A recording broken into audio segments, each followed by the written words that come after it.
Veliki pozdrav svima, Šone ovde i dobrodošli u novi video. I danas pričamo o tome kako je najbolji položaj za vožnju na malom gasu, kroz grad i generalno kada vozimo malo sporije i imamo, da kažem, neke prepreke tu, kao što su pešaci, automobili, autobusi, trotoari, ivičaci, usko, gde god se vozi laganije i gde god vozimo onako normalnije, koji je položaj tela i gde, u stvari, kako treba da sedimo. Mnogi vide na temu položaja tela kako da krenemo s motorom, ali to nije dovoljno. Znači, moramo da znamo koji nam je optimalni položaj, kako da se osjećamo komotno, bez spuštanja noge dole, naravno, i lakog balansa. Kako da napravimo da ne osjećamo težinu u rukama, laktovima i da se ne mučimo kada radimo razne cake i fore na tom malom gasu. Prva stvar koja je jako bitna je da sedimo uz tank. Znači, kontra od onoga što radimo u brzim krivinama. Kada obaramo motor na većoj brzini i one duge krivine, kada ulazimo, ono što ja kažem GP stil, mi uvek pomeramo dupe nazad da bi mogli da se spustimo. Međutim, kod vožnje po gradu, kod vožnje na manjem tom gasu, gde nam je kontrola bitna, tehnički adrenalin, moramo da budemo skroz blizu tanka. Znači, 30-40% bolje nego kad pomerite dupe nazad. Ali to vam govorim ne samo to što su mene kao sad uče, nego iz iskustva. Nikada po gradu ne vozim motor, sem, naravno sad kao kad je negde malo brže možda ili ima neka ukosnica i to, da mi je dupe pomereno nazad. Znači, nema potrebe. Ovo je taj balans. Znači, moramo da budemo što bliže tanku. Probajte, vidjet ćete koliko je bolje. Ja ću posle sve to da demonstriram. Druga bitna stvar, ruke. Ruke ne smeju da budu zgrčane. Ruke moraju da budu opuštene. Kao kada opuštene, ali dovoljno da imate neki stisak i osjećaj. Kao recimo kad držite jaje. Znači, držite ga u ruci lagano, fino, ali ne stišćete puno da ono pukne. To vam isto bukvalno i sa kormanom.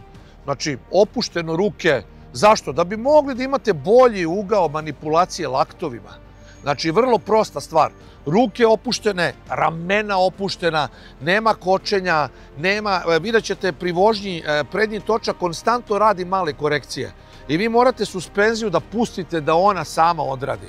Ukočenost i znači, zgrčenost, to je jedna od najgorih stvari koja može da vam se desi dok vozite. Kakav god da je teren, šta god da vidite, ne smete da budete zgrčeni. To ne odgovara prvo vašoj mašini, a posle neće da odgovara vama kad se nađete u nekom šancu, jarku ili kad proklizate na šinama i to. Padaju ljudi na šinama, u životu mi se nije desilo da proklizam na šinama. Znači, kad je kiša, nikad. Zato što sam opušten, zato što znam gde mi je položaj tela i zato što znam da nema naglog dodavanja gasa da zadnji točak prokliza ni na šinama, ni na onim belim linijama od farbe, pešačkim prelazima i tako. Znači, druga stvar, opuštene ruke. Treća bitna stvar, noge su uz tank. Znači, nema vožnje ovako, ovoga. Ne, noge, zato imate i ovaj dobar ugao ovde napravljen, da odgovara svim vrstama, da odgovara vozačima koji su i niži i viši. Znači, to apsolutno da znate. Znači, noge treba da budu uz tank. Morate da budete sjedinjeni sa mašinom. Motor je tako napravljen da kod vožnje na tom manjem gasu i tom normalnom, te vožnje, da kažem, na normalnom gasu, moramo, znači, da budemo sjedinjeni sa motorom. Znači, budemo bukvalno kao da smo srasli sa motorom. Nema kao kad vozimo brze krivine, pa pomeramo, izbacujemo telo da bi smanjili ugao nagiba, zato što smo brži. To sam objašnjavao milion puta. Zato vozači izbacuju telo u krivinama. Nivelišu ugao nagiba da budu dovoljno brzi, a sigurni. Jer svaki put kad se kači fuzaster ili nešto više, može da dođe do odbijanja i naravno prisustvovao sam i gledao sam mnogi ljudi kad padaju tako što gule samo fuzastere. To je po meni, ja tako ne vozim. Znači, rađe ću koleno uvek da izbacim nego da gulim fuzaster. Znači, skill, onaj što ja pričam i veština je da se na malom gasu ne spuštaju noge. Tako da kad su vam noge uz tank, kad ste dovoljno pomereni napred i opušteni, poštujemo, znači, sve tri te tačke, vidjet ćete koliko je vožnja kroz grad, vožnja normalnim nekim tempom opuštenija. Znači to za svakog važi, nebitno šta su vam u školi pričali, ja vam kažem da je to tako, 100% je tako. Znači ovako, lagano, ruke opuštene, tu i vidjet ćete, polukružna su lakša, slalomi su mnogo lakši, niko ne radi slalome tako što pomeri telo ovako. Znači kad radimo te slalome, okrete, ta gymkhana što ja zovem, znači mi smo kod tanka, opuštenih ruku s nogama, znači uz tank. I naravno kontrolišemo uvek kvačilo i zadnju kočicu. Zadnja kočica na malom gasu je apsolutno neophodna.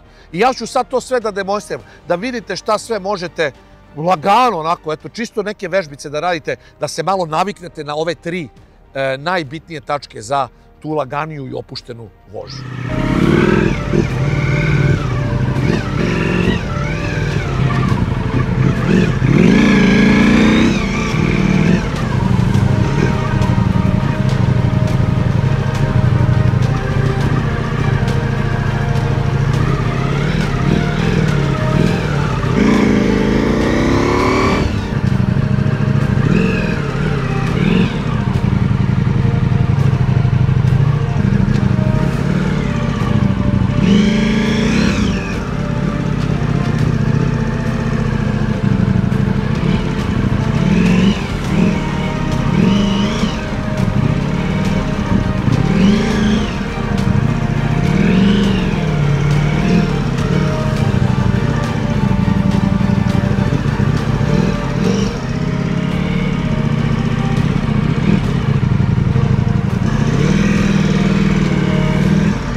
Sad ste videli šta sve možete kada praktikujete ovo što sam vam objasnio.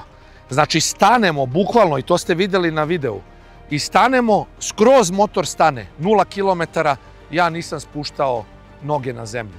Sva polukružna, sva kretanja nagla, kočenja, manevri, ta neka laganija gymkhana, mnogo je ovako lakše. I obratite pažnju, i to je jedan od drilova. Znači da kad vozite, da li je prva, druga, obično prva, stanem, motor je skroz stane, znači nema ni malo da se kreće, a noge mi nisu na zemlji. Znači to je ono što trebate da vežbate da bi imali taj osjećaj ciklistike, taj tehnički adrenalin. A verujte mi da je ovo mnogo teže nego navrnuti gas i ući na ukosnicu sa 80 ili 90 na sat. Znači ovdje mora da vam budu ramena opuštena, ruke, noge uz tank i naravno, što sam rekao, ona prva stvar, pogled, apsolutno. Znači gledate tamo gde hoćete da idete. Motor ide tamo gde gledate, ne tamo gde vi hoćete. Znači to je ta stvar. Zadnja kočica, intenzivno. Ja ću uskoro morati da menjam verovatno i pločice, pogotovo za ove male, znači ovaj mali gas i ovo, tu se i tekako koristi zadnja kočica. I šta mogu da kažem na kraju, stvarno me Ducati oduševljava sa tom ciklistikom od svih motora koje sam imao u zadnjih, da kažem, 5-6 godina, apsolutno broj 1. Znači, neverovata upravljivost, ciklistika. Evo, ja ovo radim, dobro, vežbao sam nekoliko puta, ali bukvalno prvi put sad za snimanje za YouTube i videli ste koliko to nekako izgleda lagano, opušteno i bez da spuštam noge na zemlju. To je bio još jedan čas Šonetova škola, motoškola. Nadam se da ste uživali. Vežbajte, šta da vam kažem, kad ja mogu na 30 stepeni da izađem, da snimam ovaj video i da vežbam, možete i vi isto tako. Uzmite neki parking, neki poligon gde nema puno saobraćaja, Ovde ima, ali ja sam već navikao. Vi nađite tamo gde nema toliko i vežbajte ove stvari, pogotovo sad ako krećete sa vožnjom, da kažem više manje ste i početnik, a i ovi iskusniji, ništa vas ne košta da radite ove vežbe, čisto da bolje savladate i ciklistiku na malom gasu, pošto je ona realno neophodnija nego vožnja, brza vožnja. Ovo kad kažem, stvarno konkretno mislim na svakodnevne situacije, a konkretno pokrićemo i video kako kad idemo na put, kakva je onda tehnika vožnje na magistralama, na, da kažem, brzim krivinama i na serpentinama, jer nikad ne znamo na što ćemo da naletimo. Ako vam se dopada klip, ne zaboravite like i subscribe i vidimo se u novom klipu. Veliki pozdrav od Šoneta.